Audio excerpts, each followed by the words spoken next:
In the summer of 2006, I was working at Canyon Lodge at Yellowstone National Park for some time, and I came across this book. Now, I'm an atheist, and while that does not necessarily mean that I don't believe in ghosts, I don't. I still love ghost stories just because they're fun. So I picked this up, knowing quite a bit about Yellowstone's geology, and yes, this includes the supervolcano, but having no idea that it had much of a ghost story history to it. It does. In fact, it has a very interesting supernatural history to it. There have been suicides, drownings and burnings, murders and disappearances, and misers as well as sentinels and patrons. A headless bride and another named Maddie, whose lone grave always seems to draw visitors back to Yellowstone. There are ghost towns, old Native American trails, Yellowstone's own river Styx and Stygian caves, and Yellowstone Lake, even as it's being tipped on its side by the rising magma chamber, eerily whispers on cold, calm mornings. It's said that at Mammoth Hotel, a door will suddenly mysteriously lock with no way to get in, a ghost claiming a room for herself at times. Some hotels have replaced others that have burned to the ground. There is a boat that belonged to an old miser called the E.C. Waters, still inundated in the middle of a lake. Many people have died, countless have gone missing, and a few have reappeared as ghosts, either to cause mischief or to return to the place they felt at home while they were alive. An old legend says that in the days of America's westward expansion, some Absaroka braves went over Yellowstone Falls rather than give up their land. I myself stood on top of the falls, closer than most others dare to go, right next to the Great Drop itself, while hiking one morning. The stories in this book are short and exciting. I would actually like to do an audiobook recording of this book, or at least some of its stories. I think I will do that at some point, and I'll try to go through the park's haunted history in chronological order. I'll try to rearrange the stories so that they follow that, which in the book they don't, to see the progression of its history and hauntings unfold. If you're interested in either ghost stories or Yellowstone Park itself, this does have a lot of just the history in it. I very much suggest grabbing this for a fun read. Now, I'm going to finish off with some of my own stories from working at the park in the summer of 2006.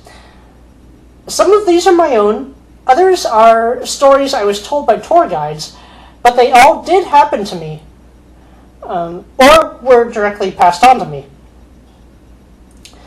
The first is a rather mundane one, but funny.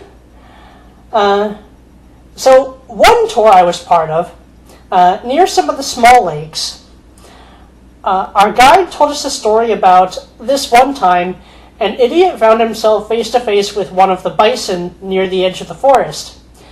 You'd be surprised how quickly they can appear sometimes, and they will chase you. Anyway, this guy must have been drunk because I don't know how you do this sober. But he thought he'd tease the bison by running behind the trees, running in between the trees, and then running right up to the bison's face in between and taunting it. Well, eventually the bison ran one way, the guy ran another from behind a tree.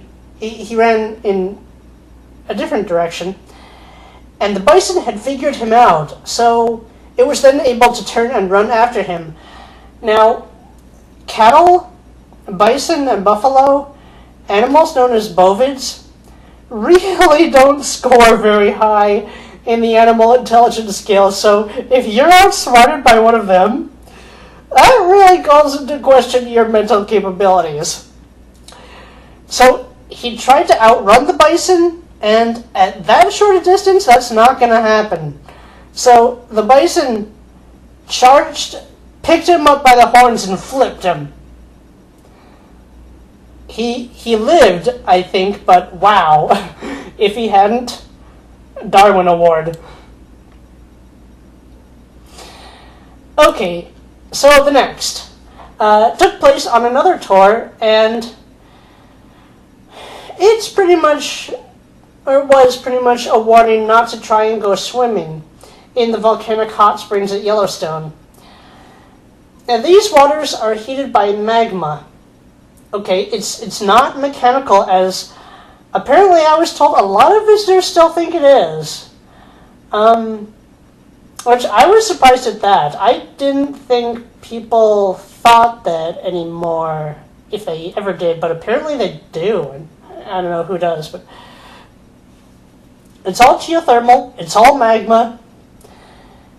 And this is the same magma that makes up the supervolcano.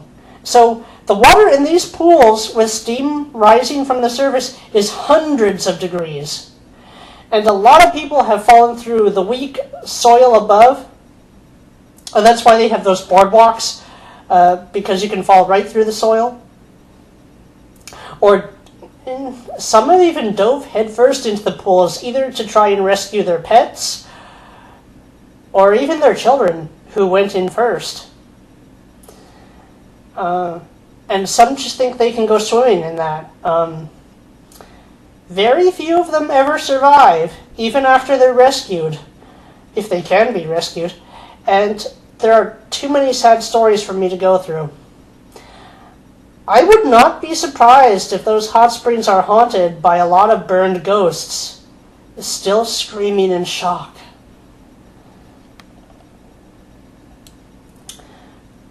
The third and last is one that I did personally witness.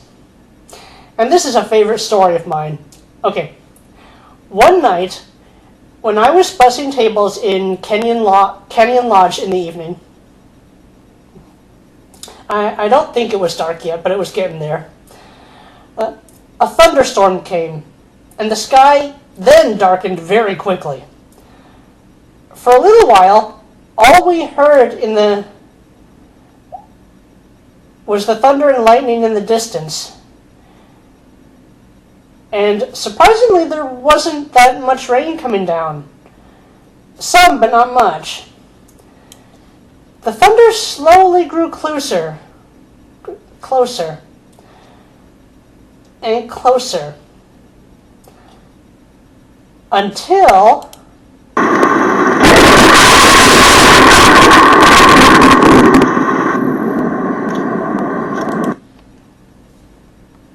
okay. Very quiet thunder and lightning, and then that.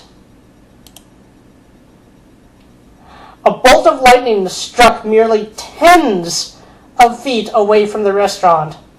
So loud, it made everyone's hearts jump into their throats, and everybody who had any knowledge of the supervolcano thought it had just erupted. It was terrifying and hilarious at the same time, especially once we realized what it was. And for quite a while, guests were asking if it had been the eruption. It was awesome. Of course, had it been the supervolcano, none of us would have been talking about it those few moments later, now would we?